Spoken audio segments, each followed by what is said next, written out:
Cheese ভরা এই potato snacks যতই খাবে মন আর ভরবে না। বাচ্চাদের টিফিনেই হোক বা সকাল বিকাল নাস্তাতেই হোক, অপরিহার্য একটা টিফিন। খুব খেতেও যেমন সুস্বাদু, করতেও তেমনি সোজা। কিন্তু খেলে মনে হবে না যে এত সহজেই এটা করে নেওয়া যায়। আর দেখো, ভেঙে ভেতরে যেন একদম মোমের মতো লাগবে। নমস্কার বন্ধুরা, বর্ণমালী কুকিংয়ের নতুন একটা ভিডিওতে সকলকে স্বাগত। আজকে আমি একটা নতুন স্ন্যাক্স তোমাদের করে দেখাবো। এর জন্য আমি একটা প্রেসার কুকার নিয়ে নিয়েছি এবং তাতে আমি নিয়েছি দুটো আলু আর কিছুটা কর্ন। এটা আমি 2-3 ঘন্টা ভিজিয়ে রেখেছিলাম। তারপরে এটা প্রেসার কুকারে দিয়ে দিলাম আলুর সাথে। এটা 2টো সিটি দিয়ে নেব। প্রেসার কুকারটা বসিয়ে দিলাম। এদিকে আমি একটা ফ্রাই প্যানে 2-3 পিস পাউরুটিকে একটু সেঁকে নিচ্ছি। আমি ঘরেই এই ব্রেড ক্রাম্বটা করে নেব। 2-3 পিস ব্রাউন ব্রেড আমি এরকম শুকনো সেঁকে নিয়ে ঠান্ডা করে সেটা মিক্সিতে ঘুরিয়ে নিলাম। দেখো কি সুন্দর ব্রেড ক্রাম্ব তৈরি হয়ে যাবে। এরকম ইনস্ট্যান্ট ঘরেই করে নেওয়া যায়, তার জন্য আলাদা করে কোনো কিছুর দরকার হয় না। এবার আলুটা আমার সেদ্ধ হয়ে গেছে, আমি নামিয়ে নিয়েছি। সেগুলো ছুরি দিয়ে কয়েকটা টুকরো করে নিয়েছি। এবার সেগুলোকে এইরকম গ্রেটারের সাহায্যে আমি একটু ঘষে নেব। হাত দিয়েই চেপে চেপে এটা নেওয়া যায়, কিন্তু তাতে কিছুটা দানা দানা মতো থাকতে পারে। তাই জন্য আমি ঘষুনি দিয়ে এটা পুরো আলুগুলো ভালো করে ম্যাশড করে নেব। এরকমভাবে নিলে এক টুকরো দানা এর মধ্যে থাকবে না। এই যে আমি পুরোটা আমি করে নিয়েছি। এবার এর সাথে কিছু জিনিস আমি মেশাবো। এর মধ্যে আমি দিয়ে দেব যে ভুট্টাটা আমি সেদ্ধ করে নিয়েছি, সেটাও আমি একটু মিক্সিতে হালকা করে ঘুরিয়ে নেব, যাতে দানা দানা মতো না থাকে। দেখো, এটাও আমি করে নিলাম। এটা মিশিয়ে দিলাম। এবার দিয়ে দেব কয়েক টুকরো ফ্রেশ কারি পাতা, সেটাও আমি কুচিয়ে এর মধ্যে দিয়ে দেব। দিয়ে দেব আন্দাজ মতো লবণ। এই আলু, ভুট্টা এগুলোর আন্দাজে দিয়ে দেব কিছুটা লবণ, এই হাফ চামচ মতো। আর হাফ চামচ মতো দিয়ে দেব চিলি ফ্লেক্স, আর দিয়ে দেবো হাফ চামচ অরিগেনো। এই সব কিছু মিশিয়ে নিলে এর মধ্যে থেকে যে স্মেলটা বেরোবে সেটা খুব সুন্দর বেরোবে। এবার সেই ব্রেড ক্রাম্বটা প্রায় 4-5 চামচ আমি দিয়ে দিলাম বাইন্ডিংয়ের জন্য। এখানে কোনো কর্নফ্লোর বা ময়দা, আটা এগুলো কিছুই লাগবে না। এই ঘরেই তৈরি করা এই ব্রেড ক্রাম্ব মিশিয়ে নিলেই সুন্দরভাবে এর বাইন্ডিংস এসে যাবে।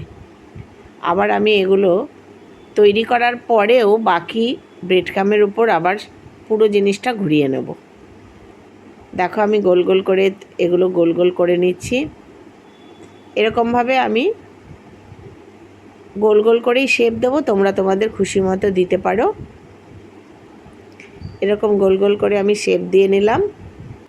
আমি এর আগে আম দিয়ে যে মিনি কেকের রেসিপি শেয়ার করেছিলাম, তাতে আমার অনেক বন্ধুরাই খুব সুন্দর সুন্দর মন্তব্য করেছো। তাদের সকলকেই আমি আমার ধন্যবাদ জানাই এবং সকলের জন্যেই আমার আন্তরিক শুভকামনাও রইল। এদিকে আমি এইগুলো সব গোল গোল করে শেপ দিয়ে নিয়েছি। এবার দেখো, আমুলের চিজ নিয়ে নিয়েছি কিছুটা।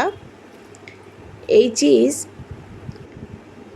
টুকরো টুকরো করে ছোট ছোট করে কিছুটা টুকরো করে নেব। বাচ্চারা এই চিজ ভীষণ ভালো খায়। একবার করেই দেখবে, আমার মতো করে দেখবে নিমেষে শেষ হয়ে যাবে। এবং টিফিন যদি বাচ্চাদের দিয়ে দাও, তাহলে সেটা আর ফেরত আসবে না, পুরো টিফিন বক্স ফাঁকা করে দেবে। এইভাবে গোল গোল যে শেপগুলো আমি দিয়েছিলাম, সেটা মাঝখানটা একটুখানি চ্যাপটা করে এরকম একটা করে, দেখো চ্যাপটা করে এর মাঝখানে একটা করে চিজের টুকরো দিয়ে এরকমভাবে মুখটা বন্ধ করে নেব। এরকমভাবে আমি সবগুলো করে নিয়ে আবার যে ব্রেড ক্রাম্বটা আমার আছে তার উপরে ভালো করে আমি আবার ঘুরিয়ে নেব। করে নিচ্ছি আমি সবগুলোই একই রকমভাবে চিজ ভরে আর ব্রেড ক্রাম্বে ঘুরিয়ে নিয়ে নেব। দেখো, আমি সবগুলো করে নিয়েছি। দুটো আলু দিয়ে আমার এখানে প্রায় 12টার মতো এরকম হয়েছে। এবার একটা আপান প্যান আমি বসিয়ে দিয়েছি গ্যাসে। গ্যাসটা এখন স্লো রেখে একদম কমে রেখে এর মধ্যে আমি একটু করে ঘি দিয়ে দিচ্ছি। তোমরা এটা বাটার বা সাদা তেলেও করতে পারো। ঘি দিলে এর স্মেলটা খুব সুন্দর হবে, আর সেটা স্বাস্থ্যসম্মতও হবে বলে বাচ্চাদের পক্ষে, তাই ঘি দিয়েই আমি করে দিচ্ছি। এবার এগুলো সব বসিয়ে দেব। বসিয়ে দেখো বসিয়ে দিলাম।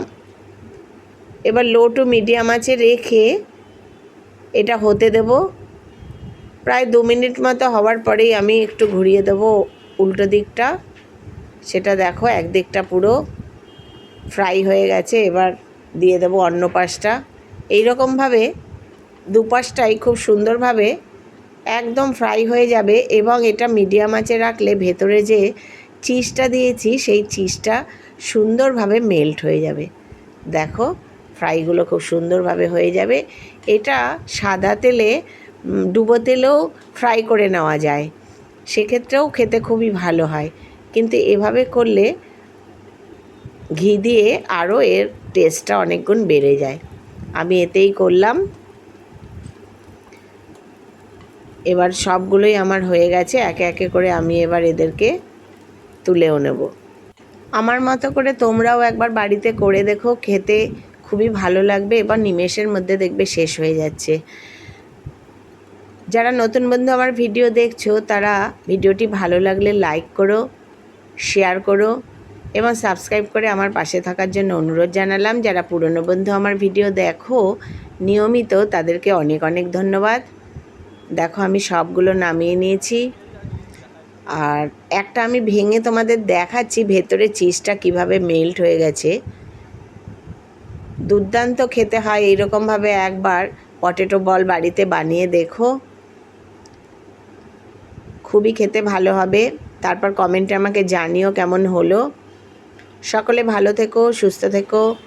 নিত্য নতুন রেসিপি দেখতে আমার এই চ্যানেলকে সাবস্ক্রাইব করে আমার পাশে থেকো। আজকের মতো আমার রেসিপি এখানেই শেষ।